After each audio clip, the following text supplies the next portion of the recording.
Okay, welcome to the lecture, Introduction to Performance Measurement.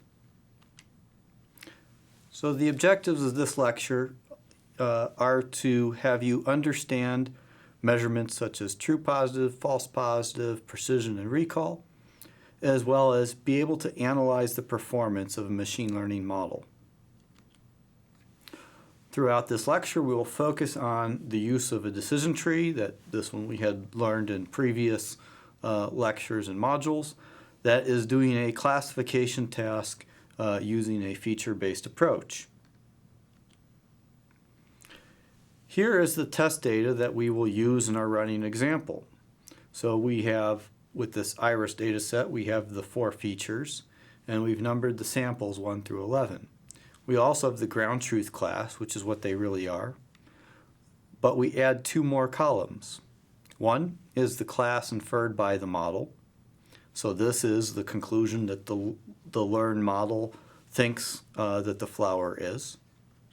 And then I put another column here for if it's correct or not. So it is a 1 if it's correct, meaning that the values of the previous 2 columns are the same, and a 0 otherwise for incorrect.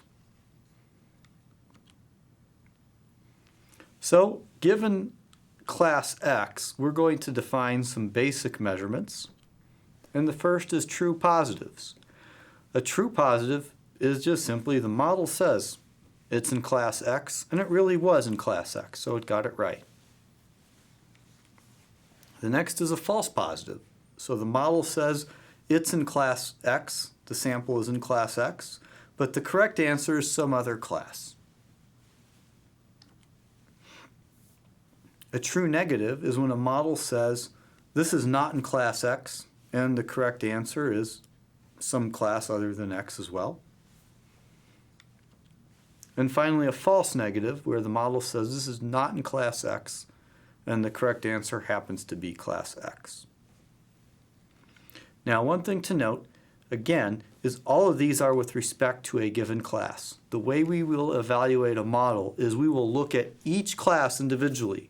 So in the case of our iris data set, each individual flower type. Then later in the lecture, we will look at how those performance numbers are then aggregated.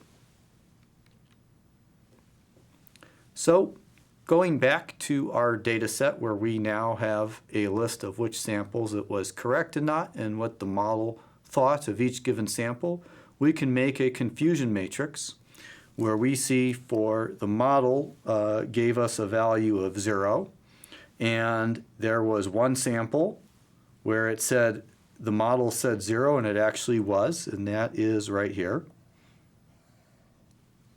And there was one where it said it was 0 and it was in class 1, and that's, I'll make that a different color, and that's this one right here.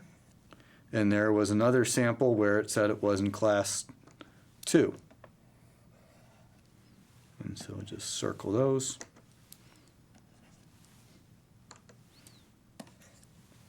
So all the confusion matrix is just saying that, hey, where does it differ from what the truth is versus what the model is saying? Pretty simple. Now, once we have the confusion matrix, we can go ahead and easily calculate true positives, false positives, true negatives, and false negatives. So true positives are all quite straightforward because it's just the value along this diagonal.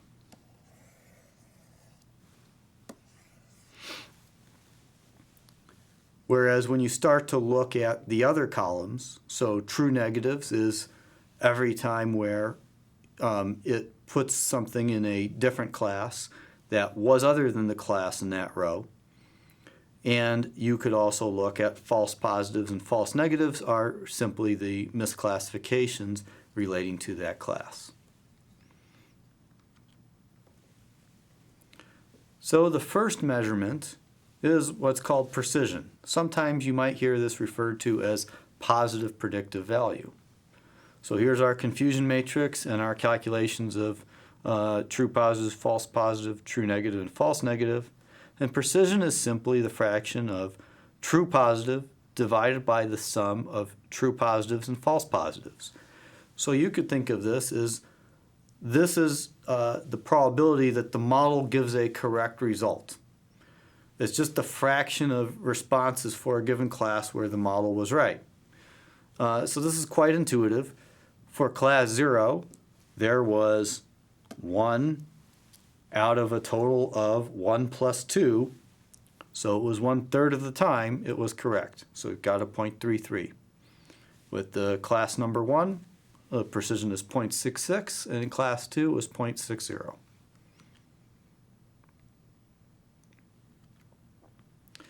The next is recall. And the idea here is now we're going to see for a given class, for a given flower type in our data set, how many, what fraction of that flower type did the algorithm actually catch correctly. And so this is computed by taking the true positives and dividing by the true positives over the sum of true positives and false negatives. So it's the denominator is the total amount of samples of that class in the ground truth. And so here we have for class 0, we had 1 true positive, but there were, so how many other samples specified by class 0 were there in the data set? Well, we simply look here at the confusion matrix. There were a total of 2.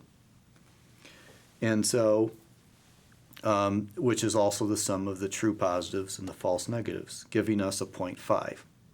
And we can look at the same thing in the other classes. So just to walk through it, for class number 1, we have 2 true positives, and then we can sum up this column here. It comes to 4, which is also the same as 2 plus 2, which gives us 0.5. And finally, for the third class, we had 3 true positives. We could sum this column up here, where 3 over 5 gives us 0.6. And this also lines up. We have 2 false negatives.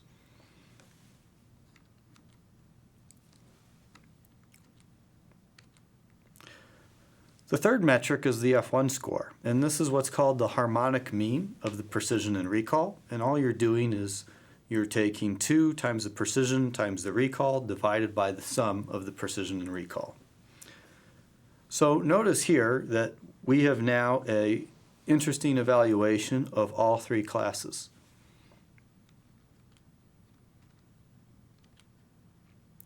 So how do we think about overall performance? How do we think of precision over all classes? Give you a single number for precision and recall, and for that matter, F1.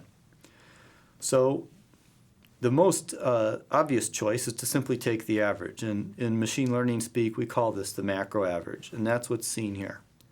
Often when you run evaluation on a test set of data, most machine learning packages will give you a line that will look something like what's in the slide here, showing you the macro average.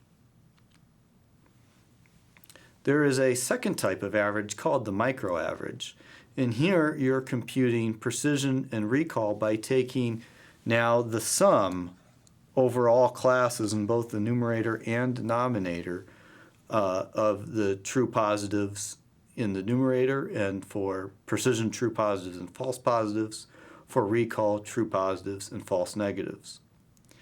With the micro average F1, it's a little bit different because you're taking, notice you take 1/2 of the false positives and false negatives.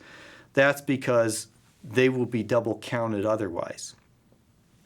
So what you end up getting here is you get these measurements that are, have a little bit different feel to them because they're considering the data set as a whole. Another thing of note is you may often hear the word accuracy as a machine learning measure. This is the same as the micro average of the F1. Now, just to wrap up this lecture, let's talk about, which one may be more important, precision or recall. And so let's talk about a couple cases here. So let's say you're looking at defects on an airplane. Your model is predicting if there's a defect, and if there is a defect, it could cause the plane to crash and people would die. Well, here you want to optimize for recall because you want to catch as many of the defects as possible. And the reason for this is non-defects, maybe that causes someone to do a little bit more work to validate, but at the end of the day, you want to leave no stone unturned because you don't want the plane to crash. Looking at something like this, a model to show advertisements to users in an online setting, users just need to see some advertisements that are relevant to them. So here you may want to optimize for precision because the user does not need to see every advertisement that he or she could possibly be interested in. And if you have false positives in a lot of them, they will overwhelm the user. So that concludes our introduction to measurements of machine learning performance. Please stay tuned for more content.